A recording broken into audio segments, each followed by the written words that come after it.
Rachel. My beloved Rachel.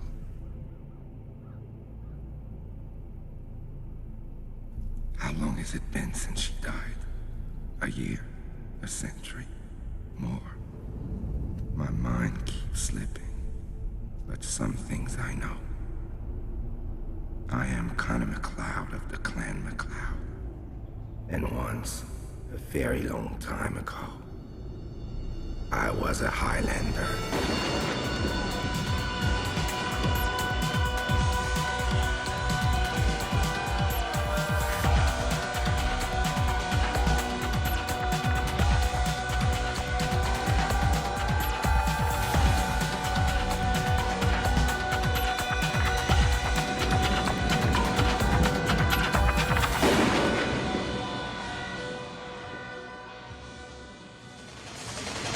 Get off my land. Welcome to the Highlander Rewatch podcast, the podcast where each and every week we talk about another facet of the Highlander universe. I'm one of your rewatchers. I'm Keith.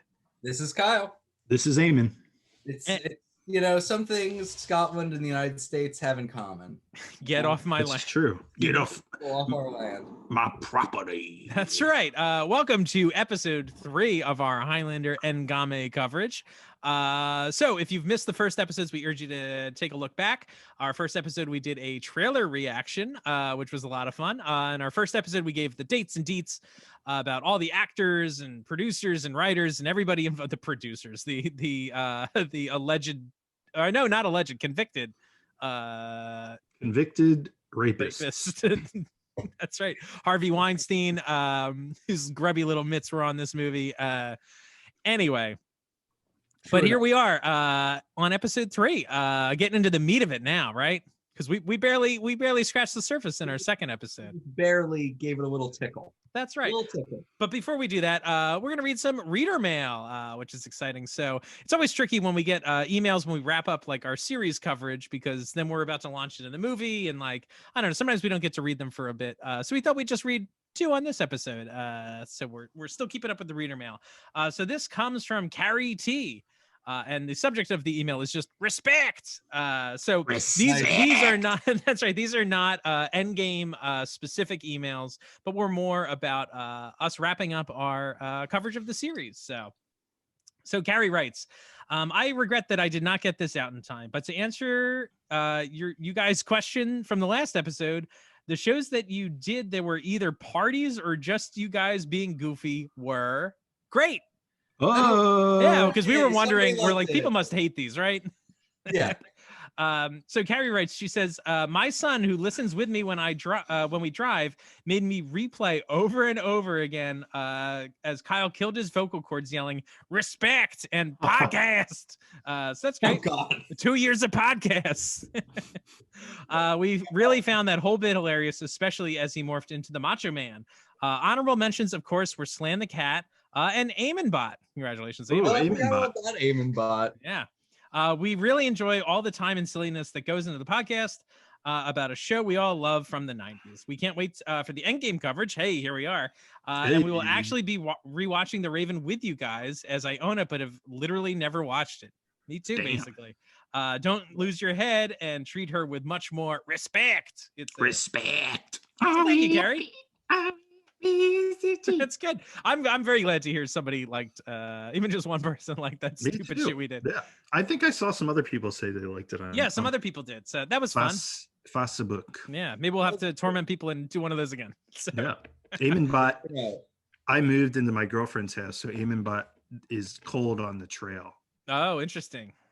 Or is Eamon Bot in heaven? I don't remember the lore of Eamon. No, I think. Or was I in heaven? I think you're in heaven, and I think we're talking to Eamon Bot now. So no, right, I think Eamon came back down from heaven at one point and pulled the Rue because Eamon Bot had killed him. Oh, right.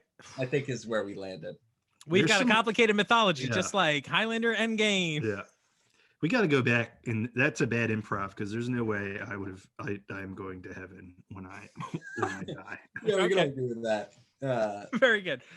We have a second email. This is from Lisa F. She says, Hey guys, something you said in your series wrap up really resonated with me. The reason you're hard on the series is that Highlander taught you to think about ethical questions in a deep way, which then allowed you to go back and ask whether the series could have handled those issues better. I loved Highlander in high school and college. Years later, my friends and I still discuss certain episodes, wondering if the characters could have chosen a different way to resolve morally gray situations. We bonded over those Highlander debates, but all through the rewatch, I struggled with episodes and characters that felt way more racist, sexist, or abusive than I remembered. I wanted to keep loving it for old time's sake, but it felt too deeply problematic for me to love it uncritically. But you guys made me realize that the legacy of the show is that it challenged us to think deeply and fight to make the world better. Thinking critically about Highlander and wanting it to be better is part of that legacy too. Thanks for helping me come back to loving the show, even when, or especially when, it falls short of its own ideals. You guys are amazing.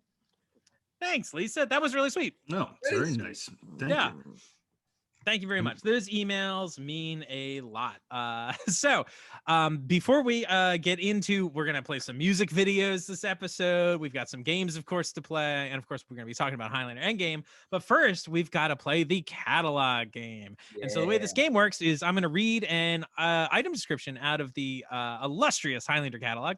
And Eamon and Kyle are going to try to do their best to guess what the actual retail price of that item was within 20%.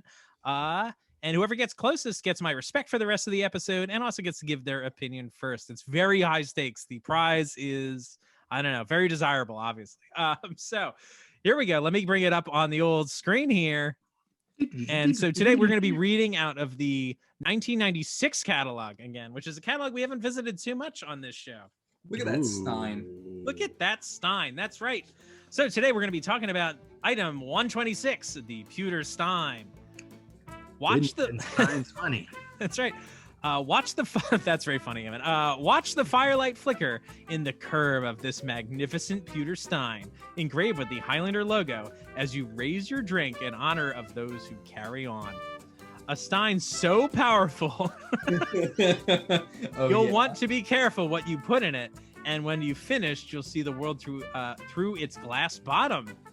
A surefire way to keep your eye on your enemies. Wow. Wow, indeed. Epic. What an epic Stein. Yeah. So, Eamon, you went first last time. So, Kyle, why don't you give us your guess on item 126, the Highlander pewter Stein with glass bottom? I am going to guess pro rating for the glass bottom that it's only $29.99. Wow, $29.99. All throughout, maybe, but we shall see. Mr. Eamon, how much would you pay in 1996 for this Highlander Stein? Or how much do you think they charge for it? Excuse me. Oh, I was going to guess that price, so I'm going to say $25.99. $25.99 to Kyle's $29.99. The winner is Kyle. Actual retail price was $35. Oh shit! Wow, which would make this $58, almost $60 for this mug today. That's $50, I think. Well spent. I wish it was like a cooler looking Stein. Like I just think it's a little like it looks like something you take camping, like a camping mug. Yeah, it's a little basic. Sure, yeah, a little basic. Yeah, I mean, but I like the other Highlander glassware. That they release. Anyway, so there we go. There's the Highlander Stein. Great job, Kyle. You get my respect, and you get to give your opinion at the end of the episode. Now, of course, we don't need to get into the dates and deets. We did that on our last episode, so make sure to check that out. But we did promise that we are going to be talking a bit about Miss Lisa B's music. She was a pop star that was like, I guess, more popular in the UK, not in the US, because I believe she's from the US initially, but ended up, I think, and lives in the UK now. Totally good. That's right, Eamon. So as promised, we're going to play a little bit of her music in each one of these episodes. So I've got 3 selections for us. This one does not have a music video, so we're just going to tease the music. But stay tuned, because in future episodes, we've got music videos. Boom. It's Lisa B. It's glam. She's got jean shorts and a heart thing. Here we go. Let's listen to Lisa B. Glamorize your life.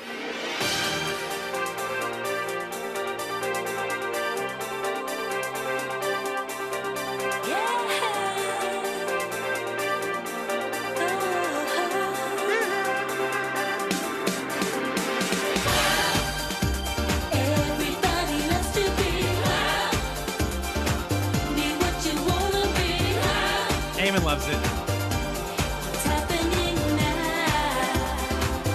Blam. Dressed up for the night, out for the delight. It feels good, it For feels the good, delight. you know it should. What a life, What a song. What a life. What a song. There we This is go. the most generic sounding pop. Glam. Glam. That's right. So how about that? It's like Eurobeat, techno dance stuff, right? That's what we got. I love Lisa it. B. I put that song on in the morning when I'm getting ready for work. That's every great. day. Mhm. So we'll be playing some more of Lisa B's music. It's I don't know, it's of a type, right? It's a genre I don't really listen to. It's fun, I suppose, if you're at the club dancing. It's got a beat. It sounds like a song you would hear while playing Gran Turismo. Oh, interesting. Interesting. I was What thinking an playing odd DDR. description, but yeah. Or DDR. Okay. Yeah. Dance Gran Dance Turismo. Revolution. I haven't played that. Yeah, wow. How about that? Do you remember that game does have a racing lot of those. car games? Do I remember racing car games? Are those still a thing? Yeah, they are. I don't play them. There's Mario Kart. Ooh, Mario Kart. Mamma mia. Look at this action we're getting. I Eamon, need tell the us who's spaghetti. co-hosting with you today. Tina, my Oh, doggy. Right. She's licking my face. aw. I love No, Tina. Nate. We need more Tina content. Tina's great. Maybe I can get her a little kilt. Oh, that would be adorable. You Yeah. look quite good. Very good. Tina. Fashion. She was in Highlander, the source, also. Oh, good. Very good. All right. So to recap real quick, what has happened? What's going on? We've gotten. Rachel has They've exploded. eaten a hot dog. Rachel Yeah. has exploded. Yeah, I guess that's all that's happened in That's the first That's insane. two. A hot dog has been eaten and a character has been exploded. That's it. The That's rough all we cut. get. Yeah. In the rough cut, a priest has enjoyed a Christmas tree. Right. That's it. true. That's all we get. All right. So we're really getting into the meat of it now. So we're jumping back in. We get a title card that says The Sanctuary Present Day. So we don't know what The Sanctuary is yet, but it's present day, which means it's, I guess, September 2000, right? Mm-hmm. Because, yeah, the previous scenes all took place 10 years ago. So Yes. I don't even know where to start with this. So we see a man who I guess we learn is Connor, who is Yeah. strapped into some kind of device. It's like a Well- medieval torture sex device or something, right? Yeah, with like this metal helmet covering his eyes. He's got like a long beard and fingernails. He's wearing like what looks like an uncolored X-Men outfit, or I like was gonna say that it is the X-Men outfit. yeah, it like or like something a miner on an asteroid would wear. I think is what his costume is meant to channel. Uh-huh. And he's like, there's like tubes involved. It is Tubes. That's right. it is crazy. Whatever this is, Yeah. nuts. And he's like, how long has it been? Has it been a year, a century, maybe more? This to me also feels like it could be the opening of a movie, right? Right. Like with the, Yeah. like there's a now we get another voiceover like talking about like, oh, there's something happening here, and it's like, Why oh, we're didn't it gonna open with this? I don't know. Incompetence? I don't know. Isn't this more interesting than Yeah. like, Watch your back. Yeah, eat a hot dog and watch your back. Yeah. Also, like I also think this would be a dumb opening, but it would be by far the best of the openings that we have seen. Sure. Right. Yeah, we just don't need multiple openings. Like it's Yeah. so silly. So this is very short, but then we trigger a flashback to Glencoe, Scotland in Highlander. 1555. So if it's 1555, that means that this is roughly 19 years after the last time we saw Connor in Scotland, right? Yeah. Like when he gets banished, he's about 18 years old. So this is 19 years, I think, after that. So I was watching this movie alone, and my lovely wife came down the stairs just as this scene was getting started, and we get to see shots of Connor, and she's only ever seen the first Highlander film. And she goes, "Oh my God, is that supposed to be him? He looks so old. Did they do that on purpose? He looks like shit. Oh boy. He looks older than he is in real life. Yeah. Yes.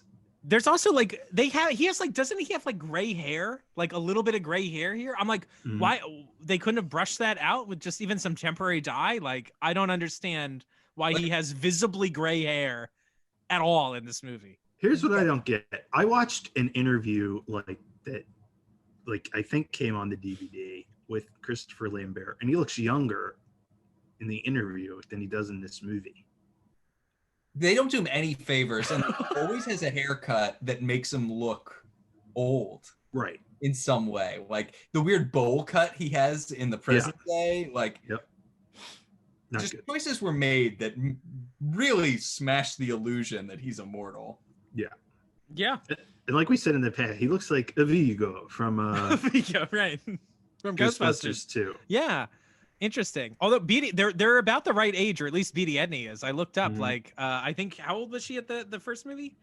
I don't know. If she's around 18 to 20 years in the first movie, a similar age to Connor, she's 38 in real life, and so she should be about 40 right now. So like, her age is tracking. Yeah, she looks good. Yeah.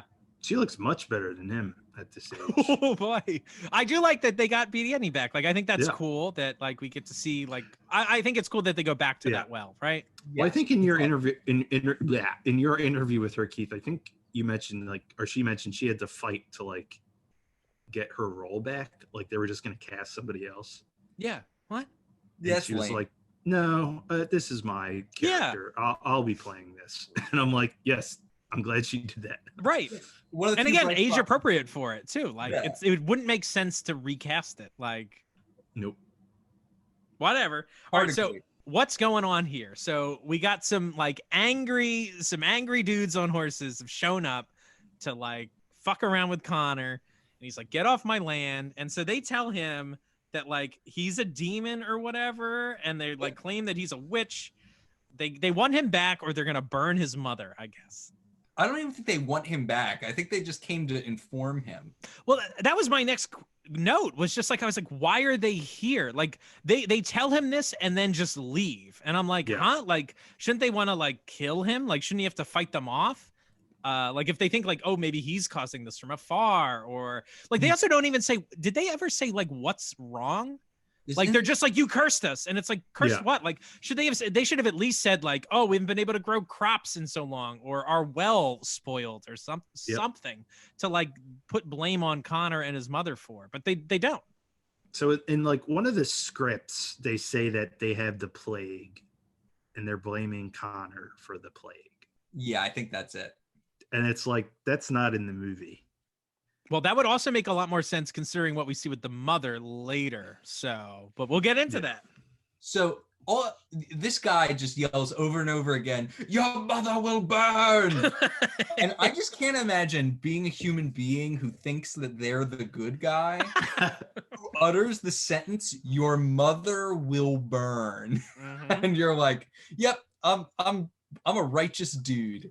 So let me ask this. Let me posit this: is this the origin of like your mama jokes on the schoolyard? Yeah, there could be no other. Yeah. Your mama's so evil that we're gonna burn her at the stake. Yeah. Yeah, they were such punchlines back then as prefaces to violence. Yeah. So after this, I guess like Heather looks on, she's worried. Connor suits up, which I think is cool. Yeah. He looks like a fucking hero. He's got his kilt and he's got his like the Mccloud sword. The sword, right? Which we got to talk about the sword. So I guess Connor placed an order with the the Highlander catalog to get a brand new like completely out of the box shiny, like his sword is straight up out of the catalog. It is not like a movie prop that would like look like it seen battle, or like, you know what I mean? Like it's just ridiculous. Okay, but whatever. Where in the timeline does steel? Like where, like, shouldn't he have Ramirez's sword? Yeah, why does he take that sword other than it being maybe symbolic or something? But yeah, he should have the katana. Well, I always assumed that he continued, like, he's got the Mccloud sword, that's still him. Like, he doesn't abandon the Mccloud sword until he leaves his home and Heather dies. Got it. So he should already have it, but like I didn't have a problem with him not using it at this phase. Okay. I mean, I guess that fair. makes sense. He Yeah. does like leave the sword with her body, right? So Yeah. like Yeah, that's true. that's an impetus to only use the other sword. Okay, Mhm. good. Yeah. So he goes on this. There's this like kind of montage of him riding in Scotland. Some of this looks good. Some of it, we get like a Some- digital sunset. So that's a thing. Apparently, like the person riding, of course, is not Christophe Lambert. It is some woman is a stunt double, and they, Some woman. okay. But yeah, I don't know. It's the music here really. I can't imagine how much does it cost. Like, could they not license the music from their own movie? Like, I'm always shocked that they can't use. Like, and I get that they might have to pay for, even though it's like their movie. Like, different people have their hands in the pot or whatever. But like, they What couldn't about a Queen song? just something that's like, I don't know why Yeah. this cheesy like electronic. Michael Kamen music, something. Yeah, That like would be nice. Yeah, it would be not nice. this. Also, all the I felt like I could never appreciate any of the vistas in anything in this movie because there's a lot of. They was like they're filmed by like someone on a hang glider. Mhm. Like they keep on like taking weird angles and things like that makes it look different than like I'd think a normal helicopter shot would look. Right. Yeah. Yeah. It does like Acting fly somewhat like around. Vision to like twist the camera. And they're very fast. Like everything is for some reason, again, in a 90-minute movie. Like, all these montages and landscapes all go by at like this accelerated pace in a way that really disrupts my enjoyment of them, even if it's otherwise like attractive footage. Sure. I feel like the rough cut like takes more time with all of this stuff. Like the producer's cut is just like we have to make as many cuts as we can. We have to like wrap this thing up, and it's really like jarring and Yeah. doesn't make for a good like coherent viewing experience. No, it doesn't. And it makes Scotland, an objectively beautiful place, look kind of uninteresting. Mhm. Like if it was interesting, we would actually spend time looking at it instead of like Right. Just moving on. shooting past it. Like Yeah. it's very I will also say at the end of this, like I have a note that like this movie to me just keeps failing its audience like over and over again. And once again, I'm like, who is this movie for? Like at the end of this scene, I'm like, why do they not like him? Like what has gone wrong? We don't know what that is. That's a question. They say he's a demon. Why? Like if I haven't seen the first movie, you know what I mean? Like once again, it would be great in the opening credits. Maybe we get a montage of like, what was Connor's life like before? We can show him get cast out and called a demon. Like, so we can have some background. Like, I don't know that from watching this. Like, it's so much stuff that would have helped out the viewer to just kind of have a line to recap it or a clip or whatever. I don't know.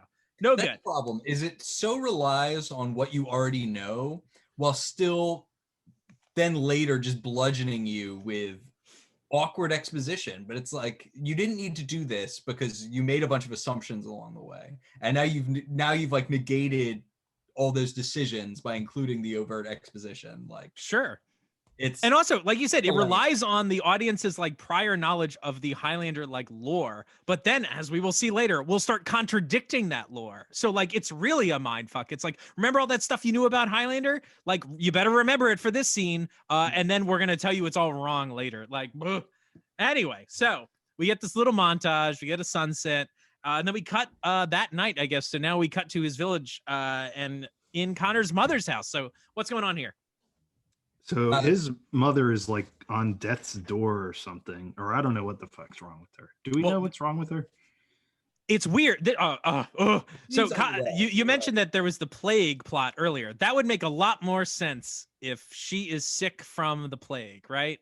sure. Mhm. But of course, we don't know that. But also, I'm so confused. Like, well, we're gonna find out that she dies soon. But like, I'm like, is she gonna die anyway? Like, to me, It like feels this, like it. the stakes feel lame because of that. Like, I mean, I get that she died a horrible death, but like, it just doesn't feel like he was there to save her from anything. Like her ultimate doom is that she's going to die very soon.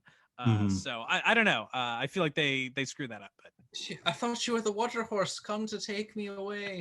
I meant to look that up. Do you know if that's any sort of like legend? This like water horse thing? Well, at first, the answer is yes. Okay. It's like Loch Ness Monster. Is that the same thing or is that different? It's a different creature, but it's like an equivalent kind of mythology. Okay. And it was like a spirit that would come and drown people in the loch. Was like the idea. Separate note, I was initially confused because a water horse is also a nickname for a hippo. River horse, I think, is actually what that is. But at first I was like, do people aren't even know what hippos are? Does she think a hippo is going to drown, like to drown her? But yes, that is like an existing mythological thing. Is the water horse. I feel like I remember some movie that came out a couple years ago. That's like a children's fantasy movie. That's like something of the water horse. It's called The Water Horse. Yeah. Right? Yeah. Okay.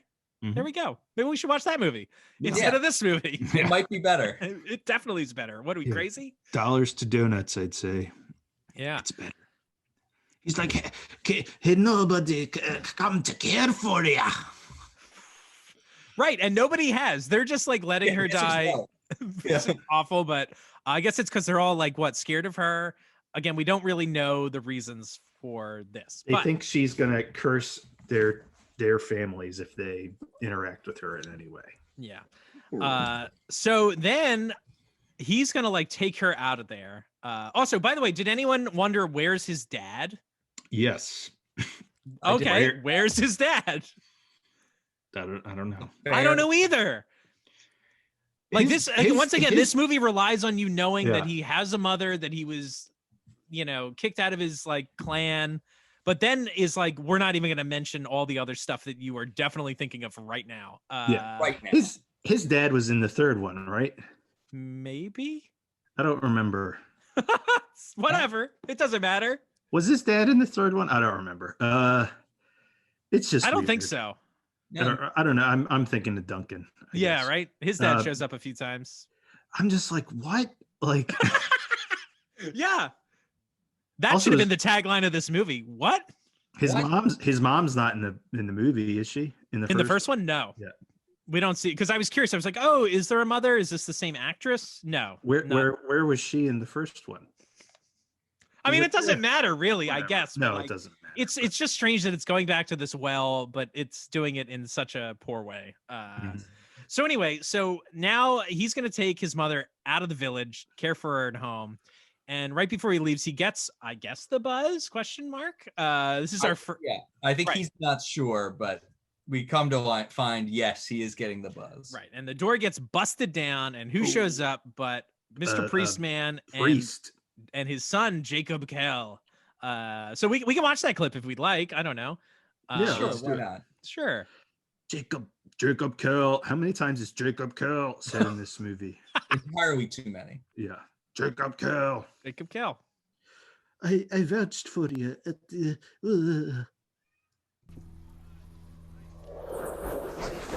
There's our buzz. Connor, what is it? I'm not sure. It happened once before. Oh! All right. Connor. Of the Holy See and the rule of law. Jacob? You are hereby charged, Look how cold it is. Oh my gosh. Mccloud, with heresy and the practice of black magic. Uh-oh. We were friends, remember, Jacob? I stood at your ordination. I vouched for you. You shouldn't have come back, Connor. Take him. Oh, crazy, right? All right, there we go. Amazing. Was this a trap? It's a trap. Oh, interesting. This is a random note I made. Akbar style? Maybe. Yeah. Akbar style. Yeah, I guess so. That's possible. Like, would they have burned his mother this soon if he didn't show up? That's what I was wondering. I was wondering if, like, did they come to taunt him, to lure him to come back to the village? Right. And then they were going to kill both of them at some point, but Okay. I mean, that would make some sense, I suppose. a very little bit of sense. Yeah. Perhaps a little bit. It perhaps explains the question of what were those people doing there? Right. Yeah. Why didn't they just show up to kill him? Like, Yes. like I don't understand why this isn't like Beauty and the Beast style, where Gaston leads a horde of angry villagers to Connor's place to put an end to the plague. Right. Tale as old as time. That's right. Very good. Song as old as rhyme. All right, so let's talk about Jacob Kell. Here he is, long red hair, long red beard. I was like, all I could think was, that's what this man looked like in the past. I thought Yeah. that too. I had to actually go online because I was like, did they have a different actor play him in the past? Because I was like, he doesn't look at all the same. Is he supposed to be the character in the first movie, like the priest character who kills somebody in the I wondered that. I had that written down. I'm not sure if he is or not. That would be kind of cool, right? They look similar, Yeah. but that would be cool. But I don't Are you think talking that's about the dad or Jacob? Jacob. Jacob. Like, because they look kind of the same. Yeah. Right. A little bit. Yeah, I don't know. Or maybe the dad. Maybe the dad's older now, and that was him in the first movie, because they both kind of have ribs and shit. Yeah. Yeah. I don't know. Interesting. But Mm. this is weird. Yeah. And they had So, that weird like dog leash thing. yeah. You mean a noose? Yeah. Yeah. It's like on a stick. Oh, Eamon, are you drinking some champagne for this? Mhm. I didn't know this was a champagne event. Champagne jam. It's a regular champagne jam, guys. I broke it out for Endgame. Very good. All right. So after Connor gets captured, and we find out that I guess Connor and Jacob have some history together. They were friends, right? They were buddies. They were buddies. All right. So now we cut later that night, and we're in the jail / a witch burning. That is the scene that comes next. So this is our first shot of Jacob wearing like the leather shoes with the little crosses. And again, these were all added later because they were like, no one knows this character is the same. We need to like signify it with some shit. There we go. In the early script that somebody sent us, Jacob Kell is just a priest. Like, and that's how you know who he is. The modern Jacob Kell is just a priest. Yeah. Like he wears like a priest's whatever, the collar. Yeah, and we're going to be getting more into like there's definitely some symbolism that was supposed to be in this movie, and there's something going on here that I think is reminiscent of Highlander 1, which I actually appreciate a lot. However, does it all come together? The answer is no, but we're going to talk about it. And so let's, like you mentioned, he's a priest. I think that's super significant. And I will also say, I think his red hair is supposed to be kind of significant as well. Ooh. Because we're going to get to it, man. We got to watch the movie. We got to watch the movie. All right. So what's going on in this jail? How's this all shake out? So go ahead, Damon. I was just gonna say, like, it's a shitty jail, and he's like able to break one of the bars out with seemingly not that much difficulty. Yeah, they start like setting her on fire, and he goes crazy. Yeah. So several questions about this. Jacob initially goes up, and like I don't know if we're supposed to think he's like a good guy initially, because like he tries to give her a chance to like repent and like escape this fate. Right. If she like denounces or claims that Connor Mccloud is not of her loins. Right. And she makes like this very incriminating statement about how like if your God's gonna punish me, like I'll find a new God. And I'm like, yeah. I'm like, I don't think you're allowed to do that in this culture. Like this is not the time period to do this, ma'am. But also, like, Connor is not of her loins. That was my question. Isn't he? Are we supposed to think he's like a foundling, or aren't we? I mean, I think that's fine. I think no matter which way it comes down, it's like, no, man, I'm his fucking mom. Like it's her standing up and being like, that's my child. And we're supposed to like, that's, I think, like a hero moment for her to be like, I'm not going to, turn on my son. He's still my son. Yeah. But also throughout all this, like, Kell is he does not really seem to want to do any of this. Like, you know what I mean? He seems like very like sad to have to be doing this. He's not like relishing in it, unlike seemingly everyone else. Right. Also, I wish this was just done a bit differently. I feel like there's this one, I don't know if it's a townsperson, whatever, I don't know, one of the people that helps like hoist her up on this like cross to like crucify / burn her. He puts like a powder bag around her neck. I thought that was kind of cool. So the idea would be that like when she burns, it will at some point catch and just explode and kill her to like ease the suffering. But it's just some random dude. And like part of me really wishes that was Jacob that did that, because like I feel like at least we can read into that, like, oh, Jacob he's maybe doing a bad thing, but he's there's some bit of kindness in this horrible act, right? Or that like it shows that like, hey, yeah, him and Connor were friends and he's got to carry out this like his duty, but will give Connor or his mother, because he has some respect for her, the the privilege of a quick death or something. I don't know, but it's just weird that it's not him that does it. I don't know. Yeah. Yep. Side note, I had a long detour in my notes here. I was like, there's no way blowing someone's head off is like a more merciful thing. This all seems like bullshit. Right. Yada, yada, yada. I'd eat crow on all that. I looked it up. Apparently this was, in fact, an occasional practice that people did expressly for the purpose of making it more pleasant for the person who was burned. Right. So Wow. that's historically accurate, I suppose. There you go. That's pretty cool. I mean, it's horrible, but black powder. All right, so how does Connor break out of this whole scene? So he busts one of the this part bars. is kind of cool.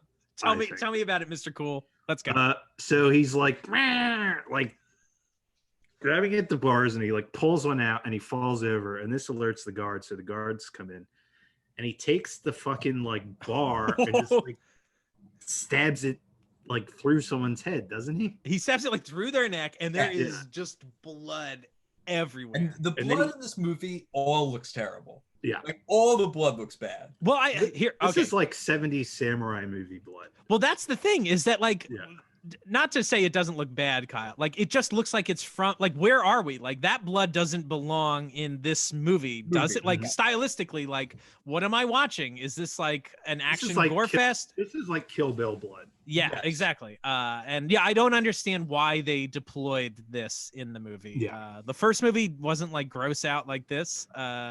Nope. Although it was pretty violent, I think. I don't know. This is just like nutso. And then Connor chops off someone's hand. I love that part. That is a difference between cuts. In one of them, the hand cut is not present. I don't know why they made that choice, but I want to say the theatrical version doesn't have the hand being It cut doesn't. off. Yeah. And the producer's cut puts it back in. You got to see it. There's a goofy like cut where the third guy, like Connor, looks at him like, I'm gonna kill you, and like the guy runs in with an axe, right? Goes to swing it at him and like hits the roof. Yeah. But then it's a comedy beat here. Yeah, like, and then Connor goes like, and they do a push. They push right in on him like it's a hero shot. Like I got you now. The hero's here. My mom's being burned alive right outside, but there's enough like, time for a goofy moment. Yeah, and then like the goofy moment ends because that guy gets like thrown like somehow like he like gets magically force pushed through the door, and it's like ha ha ha, very funny. And I guess that guy doesn't get killed on like all the other people Connor kills. Yeah, right. Lucky him. Of his former family members. Yeah. In any case, this is insane. So Connor goes out. I gotta say, this looks pretty cool. Like we got extras, shit's on fire. Like I'm like, is this a real movie I'm watching? Maybe. Like, so Connor tries to rescue his mother, and he's like chopping her ropes down or whatever. But before he's able to get her all the way off, the powder catches, explodes. He goes flying back. She falls on him. The cross, I think it's supposed to be implied, although there's fire in other places. I think it's supposed to be implied that like when that cross falls down, that's what sets other stuff on fire. Yes. Because we can talk about why that is being implied here, because it might have been different originally. So yes, it was. Do we want to talk about this now? Now seems like the time. All right, fine. We'll just talk about it now. So in the, the original version, Raymond, do you want to do it? Go for it. Sure. Yeah. In the version, meaning the script, or in the script, and maybe they filmed it this way and changed it. That I'm not sure about. But like, Connor was supposed to be so enraged by his mother's death that he burns the village down. And they thought he wouldn't do that. They like thought that later. Like, this is too evil. Like, we can't have him burn his whole village down and like kill his villagers. Yeah. Which I'm like, I don't know. Like, it's a different time and all, but the village treated him pretty shittily. Like, yeah. I mean, slaughtering innocent people is obviously bad, but I'm just, I don't know how the audience would have taken that. Yeah, I think I agree that it doesn't feel like Connor's that sort of character, but at the same time, I mean, we don't know a lot about Connor's like backstory, and like if they did it, as long as they gave like some good ramifications of that, I think it would be okay. Especially, and we'll talk about this later. Connor and Duncan have a conversation in a cemetery later, and it seems to be that like they use this conversation, like a wedge is driven between Connor and Duncan at some point. Yeah. And I'm not convinced that wedge is big enough. It's like a dumb thing. I think if they had him burn down the village, I was like, oh, that's a pretty rough thing that Connor did in the past. That might drive a wedge. Like, I don't know. It's just like, I get the idea of raising the stakes of this instance if it affects maybe a breakup of Connor and Duncan later. It doesn't do that, so it doesn't matter. So it's fine that I guess they don't have him burn the village down. But wow, how about that? Did anybody else like kind of unintentionally laugh at the part where his mother's like burnt corpse falls off the cross? Between the explosion and then her flopping on top of him, it's a little bit funny. Like it made me think of like Sam Raimi. I was like, this is like weird, like black comedy. Like you're well, especially because they just had me kind of giggling about the comedy beat right before this with the axe. Right. So I'm like, oh, okay, there's like some levity here. And then that happens, and like there is like this weird, like he goes flying when the thing explodes. That's a little bit funny that he goes flying, then her body falls on. I don't. It's all just a little bit funny. Yeah, good. Right. Good call. Yeah. Good Here call. let's watch this here. Ooh.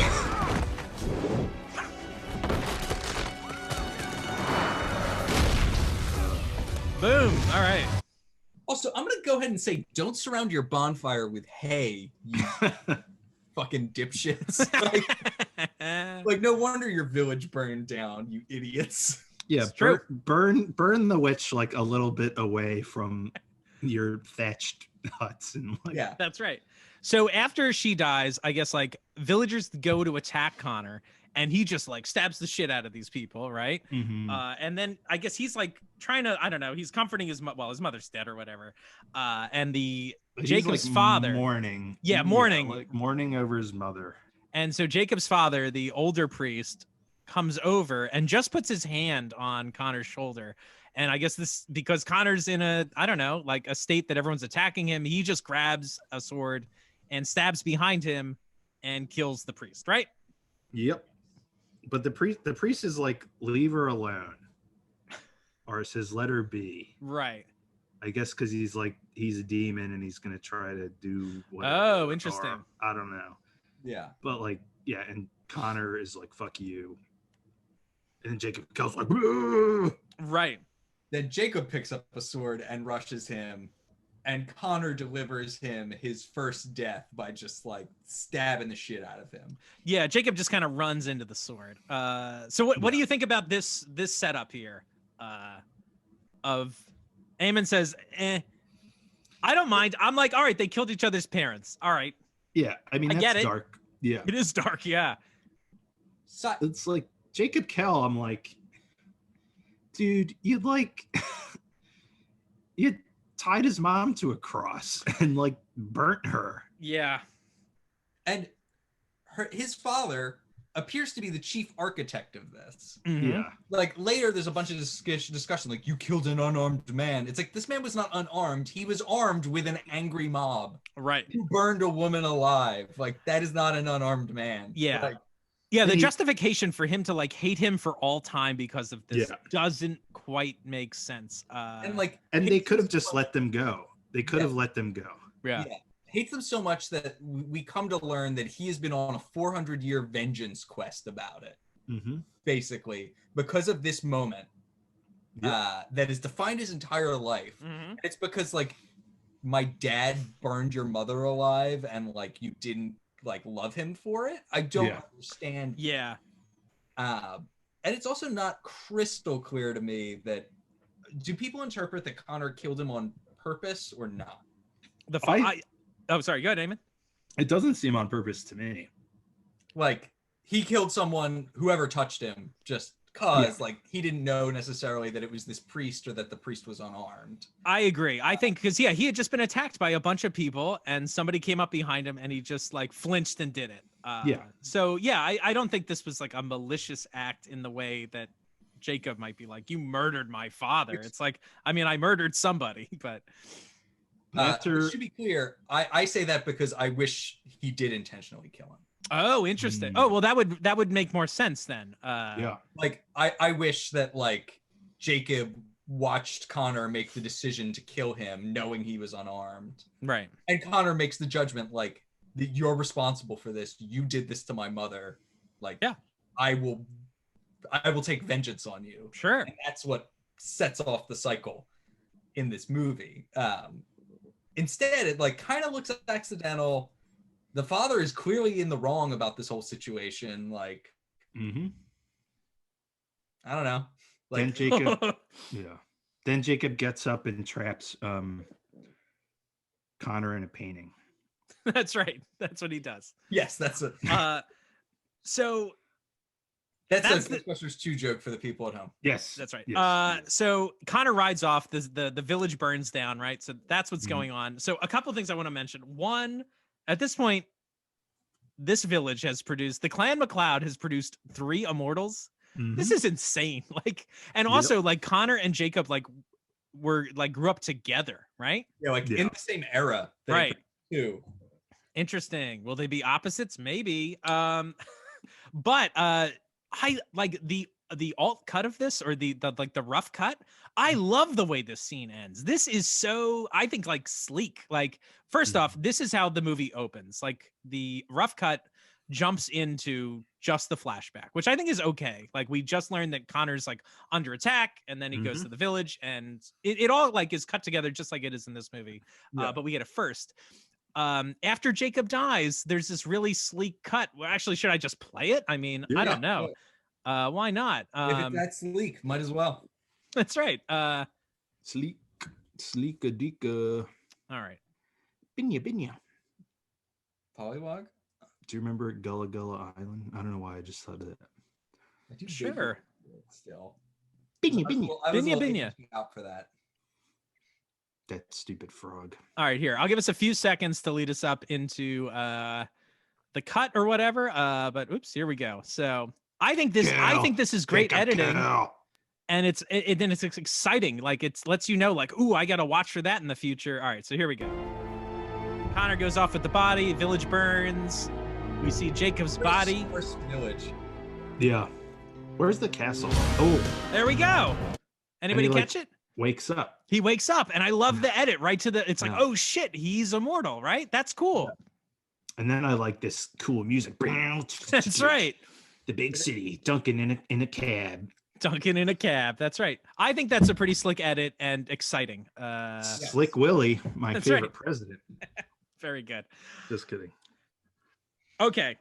So that's the end of the flashback. Now we cut back to the sanctuary and resume this previous scene. So we get more fucking voiceover with Connor saying, my days are endless, filled to memories of the past and Jacob, my mother, blah, blah, blah, blah, blah. So can I ask about this sanctuary? Like, are they in disguise as monks? Is that what we're supposed to buy? Or is this like a weird, like, the Watchers like look like monks, and like this is a cool new direction for the movie? I think that's what a producer might have thought, like, because there seems to be this bizarre future aesthetic to a lot of Highlander properties that I think certain producers had an appeal to. I hate this. It looks dumb as shit. I hate it too. They're like future monks. Go on, Kyle.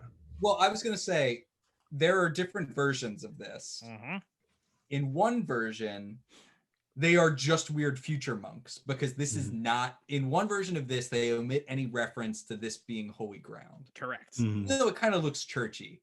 Like, I kind of assumed it was holy ground no matter what, though maybe the fact that they look like monks is what made me assume it.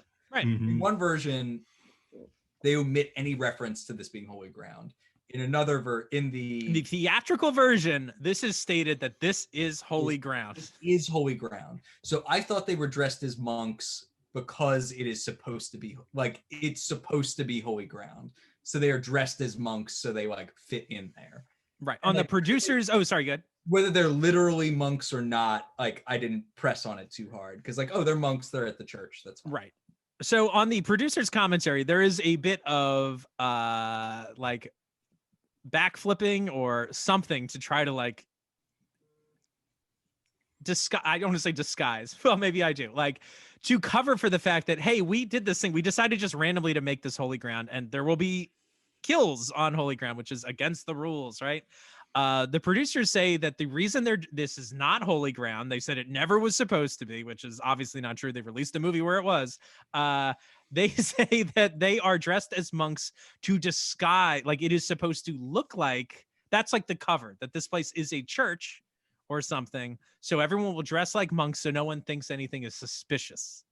But isn't that also true if it is holy ground? Yeah, it doesn't make any sense. Yeah, like it doesn't make any sense. And also it would make sense to put the sanctuary on holy ground. That's what I was about to say. If the whole point is that you stop immortals from finishing the game, right? Can't quote unquote on holy ground.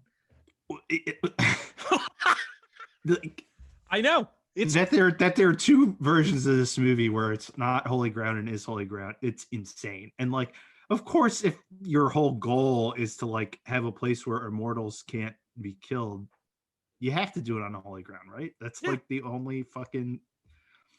Why would you have a sanctuary if it wasn't on holy ground? Like, if you have the option. Yeah, if you have the option, right? Like that makes no sense. Yes, no sense at all. And then it's like that's how bad these guys are, as they break the rules. Right. Right, which I guess you can break because they're not really rules. Yeah. Sure. So I do want to mention something else here, just like a weird bit of movie making, like the style of this film, like how it's just all over the place. So when we cut back from the flashback and like we get this voiceover from Connor talking about how he thinks about his mother and everything, I'm like, wait, what's happening? Is he dreaming that? Is he thinking that? Is he like, is this outside induced delirium? Well, that's the thing, is like, yeah. I mean, this maybe seems kind of picky, but it really matters in movies. Like where is Connor the narrator of this movie? Or is this like, are we hearing inner monologue? You know what I mean? Like, what is this about? He seems to be comatose or something. So I shouldn't like, it should be like, let me tell you the story about when I was like locked up underground to a weird sex dungeon or whatever. Like, that's not the presentation we get. It seems that he's talking to us current. I don't know. That's no good. Like, it's like when you change like passive and active voices or something in your writing. It's like, that's what's happening here. It's like, who's saying this? When are they saying it? How do I, what lens do I view this movie through? God damn it, guys. Hard to say. I mean, and we'll get into that more too, because like the same thing happens on the show with like flashbacks. I think we had talked about like, is the show showing us what happened right in the past, or is this a memory? And that's an important distinction to make. And it's fine to go either way, but when you start mixing and matching like these storytelling devices, it can become confusing. Or just it's like a spicy meatball. A spicy meatball. That's right. It's a spicy meatball. Okay, so this is crazy. So in this episode, we have covered, what have we covered? The flashback to Connor's village. And that's it. And the concept of, and like zoomed out to talk more about the concept of this sanctuary and that there might be there. And we got to see Elisa B music video, or not a music video, but hear a song. So lots of good stuff. I cannot believe, like, we are really going to get deep into this movie. I think there's a lot to talk about. Is this movie going to be longer than our initial Highlander? I think it will. I think this. Oh, I was going to vote that it's going to be the same length. So we'll see. Wow. Who knows? Write us in. Write us at HighlanderRewatch@gmail.com and tell us how many episodes you think this travesty is going to be. Great. Well, before we wrap it up, we can play a quick game. How's it sound, Kyle and Eamon? All right. You guys ready to go head to head? Head to head, baby. Head to head. All right. Kyle. No head. No head. All right. Kyle, what year was Connor born? Oh, God. 1492? No, I like almost wrote down 1492 like it was an answer. Like, what? No, I think that's definitely wrong. Also, I didn't even like explain the rules. I guess I should just be asking the question and you guys take a guess, you know, like shout your name out. And then we can do steals. So 2 points and you can steal it for a point. How's that sound? I'm making the rules up after the first question. Eamon, Kyle got that wrong. So you can go for 1 point. I should know that, and I just don't. Yeah, I don't know either. So I'm going to say 1,500. Close. 15, 18. Oh, question number 2.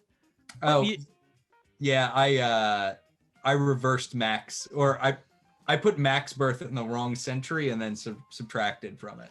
Second question: What year was Duncan Mccloud born? Say your name to ring in.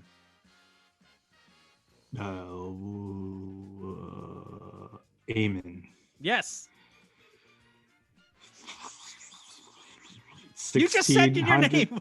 Oh no, that's wrong. Kyle, a steal? Wait, is it 1692? No, 1592. You both got it wrong again. It was the answer I gave to the last question. I'm just a fucking idiot. I thought you were gonna get it. You were like, "Oh, I reversed the century," and I was like, "Oh, well, Kyle's definitely getting the next one." Then I did it again and added 100 instead. I did it again. That's right. All right, third question: Where was Russell Nash born? Oh. We are not good. We're doing so badly. People are gonna freak out. Stupid idiots. Eamon, go. New Jersey. Wrong. Kyle for the steal. Connecticut. No, Syracuse, New York. All right. Remember, she goes to the library for the birth records. That's right. They match the signatures. That's right. They match the signatures. Very good. Question number 4. In Highlander 2, what were the names of General Katana's 2 goons? Kyle. Yes. Corda and Reno. That's right. You gotta use that bullshit. Corda, Reno. All right. In Highlander 1, what is the name of Ramirez's love? Kyle.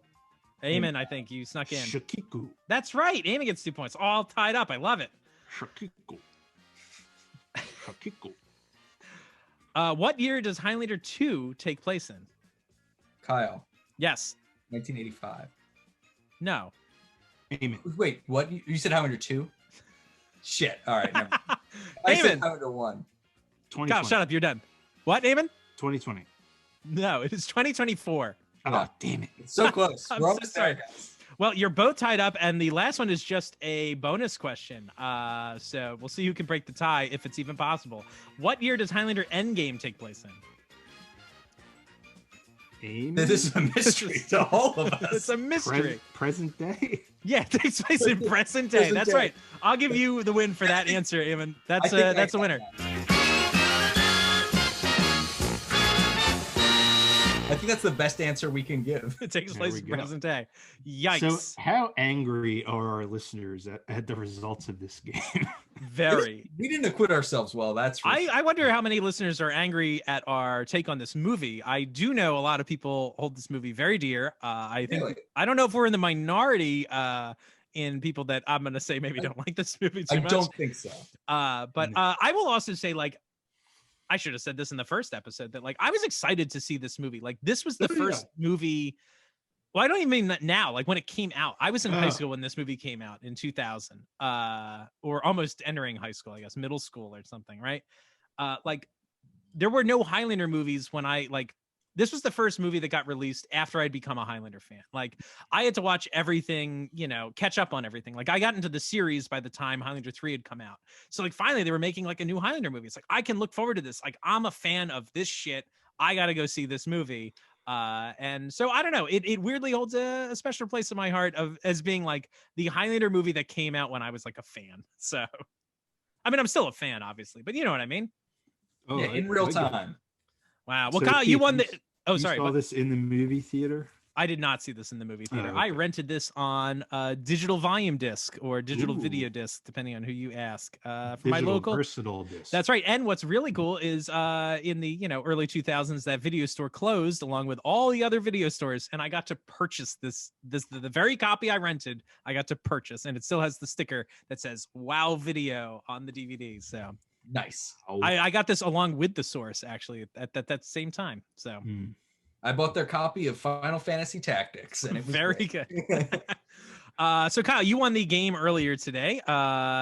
So what I don't know, what any final thoughts? What did you think of this segment of the movie? And if this was your first watch, if you can recollect that, like what did you think was going to happen like next? Like what's your expectation for the movie moving forward?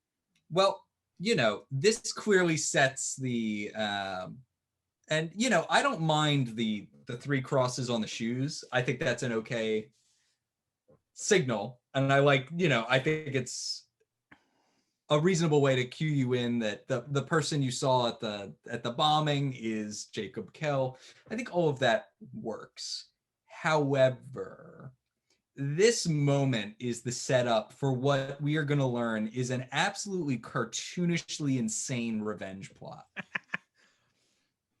Like a truly outlandish revenge plot. And this scene just doesn't merit it. Right. It just doesn't. And that is like a sin at the heart of this movie that like at some point they just make the decision that, okay, Kell's just going to be a loon. Yeah. Like, so it doesn't, in a lot of ways, it doesn't matter. But separately, they want to pull on this other thread that Keith alluded to later, where maybe Connor has behaved badly. Like Connor has some genuine sins he needs to atone for. And like, in some ways, Duncan voices some of those concerns to him. But like, that doesn't really land either. So you end up in this weird hodgepodge where like, you have no sympathy for the villain because like the plot is just so outlandish. And on the other hand, you like, Connor's crimes don't facially seem egregious enough to justify it. Sure. So like you had this opportunity to have genuine conflict between these two characters, and between those two failures, it just falls apart. Like an effective version of this scene has us feeling complicated thoughts about Connor. Mm-hmm. And by extension, complicated thoughts about the repercussions he suffers from Jacob Kell. That does not happen. Right. And that is, I think, a major plot failing with this segment. Jacob Kell. How about you, Eamon? Any expectations moving forward, or just like how you feeling so far in the movie? Feeling better or worse than after the second episode we did? Oh, if that's a metric, better. Oh, okay. I was interested in watching this. I was like entertained by this sequence. Things looked like reasonable. Yeah, totally. I like that. I do like the flashback to his village. I think that's pretty cool.